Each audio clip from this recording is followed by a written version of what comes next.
Hello guys, welcome back to Comic Book Cafe. Basically just a show about me talking about comic books because I love to talk about them. And, like this one, which will be in a review in the future. Not always new comic books, I like to review old ones too. I have a lot in my collection. Anyway, but today we're going to talk about a brand new comic book. And that is Dr. Fate, Volume 4, Issue Number 1. Now, Dr. Fate premiered May 1940 in More Than Fun Comics, issue 55. Before it was even DC Comics, he premiered. He's been around for a very long time. To be honest, growing up, I really didn't read or care about Dr. Fate. When it came to DC Comics, my big ones were, of course, Superman, Batman, Green Lantern, Hawkman. Those are the characters I was drawn to reading, especially in the 90s and early 2000s. But when it came to Fate, Dr. Fate, he looked alright, but I just didn't have no appeal. It was funny back then for me. It was reading comic books based on the cover. If the art looked really cool, then I'd give it a shot. Something about it I thought looked really cool, I'd give it a shot, or maybe a favorite villain or a character was in it. But if I just didn't, didn't seem interested, then I never did. But anyway, so I thought this would be a good jumping point in. Now, before you start reading this comic book, there's actually kind of like a setup to this comic book on DCComics.com. That's where the actual, because this comic book starts already in stride. What I mean is, this is a reboot of the character, but how he got to the point where he's in the museum, you have to actually read at DCComics.com. So basically, this book was written by Paul Letzwitz, and the artist was Sonny, Liew? Liew. That was his last name. Anyway, so this was a rather interesting book. So first of all, you start off the book with a dog, talking dog, who's an evil talking dog, based on how, it's already started and, he considers humanity slaves. And that's basically all you get out of the one-page thing with him, is that's all you get out of the character. And then you move over to the museum where, our main character, Khalid, is already at, and he's talking to a cat. And so if you hadn't read the DC Comics Online thing already before this sets this up, you don't know what's going on. Talking to a cat, the cat's telling him he's Egyptian. He's like, no, I'm an American. He's just a med student. But the cat wants to put the helmet on. He's like, no, I'm not.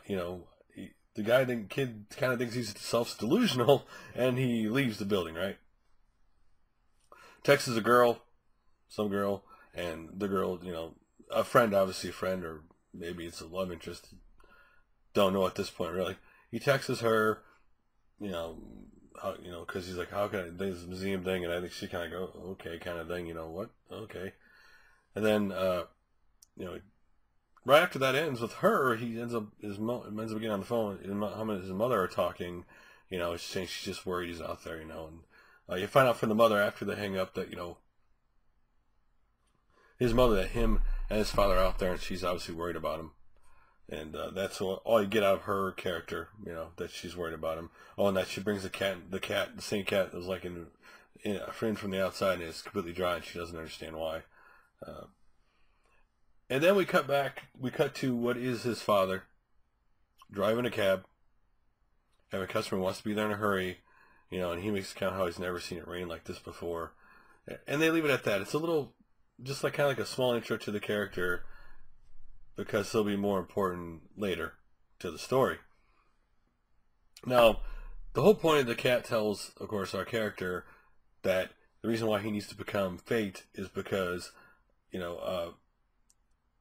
the Anubis, the Lord of the Dead, Egyptian Lord of the Dead, is going to flood the world and wash it and cleanse it to remodel it, I guess, the way he wants to do it, which should be kind of wash away humanity or whatever. And that he needs to become Fate, and he needs to, they need him to do this. You also get from the cat having kind of conversations with somebody else, which I'm assuming it's amun-ra, who's supposed to be the guy who can who might be able to fix, come down and save everybody. The names of these bad guys kind of sound like stuff from a Stargate TV series, the way their names are, but they're Egyptian, and so it kind of fits. I mean, Fate looks like, for me, he's always looked kind of like Egyptian, like way you look at him. So, and not surprising, this all fits together.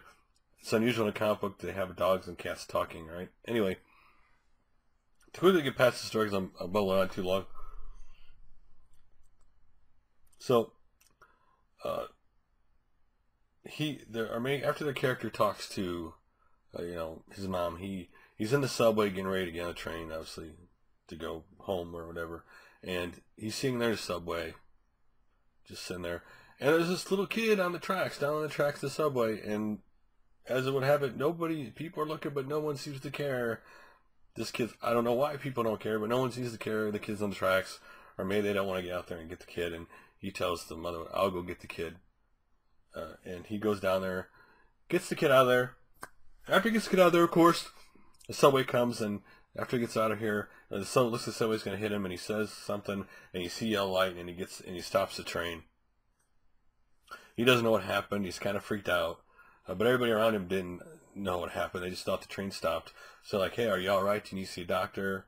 He's like, no, I'm fine. And they're like, well, you need a ride? No. Everything that's happened tonight is just freaking him out. He doesn't know what to do. And then basically, just to wrap up the book, the story of the book, he just simply, the cat sees him again. He goes back to the museum with the cat. The cat makes a comment about, oh, I'm going to pay the price for wishing this to you, and you're going to pay a price for wearing it. He puts the helmet on, sees all kinds of stuff, and the cat's like, because of doing this,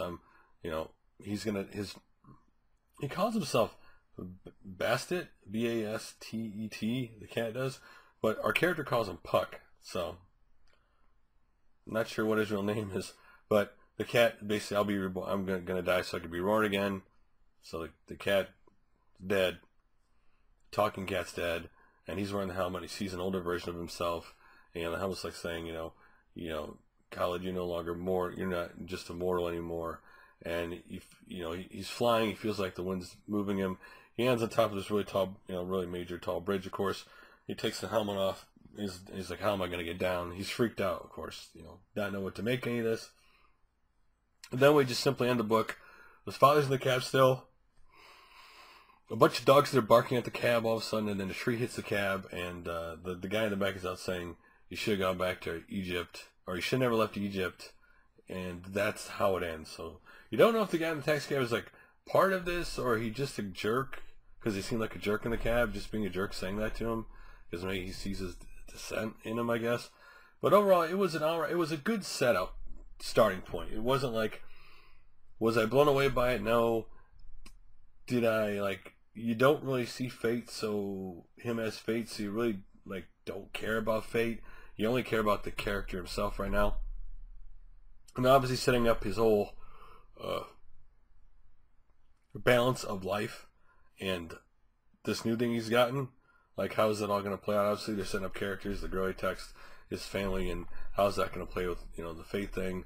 And, very little detail in this book. It was just enough to get you to know what's going on, him and his little world, and that was it. And overall, it was good for that point. I mean, if you're expecting a lot of action, or you're expecting, him to be Fate right away, this is not that book. Most number ones usually aren't, unless they're, in this case, it's a good setup. You'll enjoy it. If you like Fate, you'll probably like this book, seeing how it told you the story of, again, Khaled becoming Fate. But I will continue to read it. It didn't turn me off for not reading the book.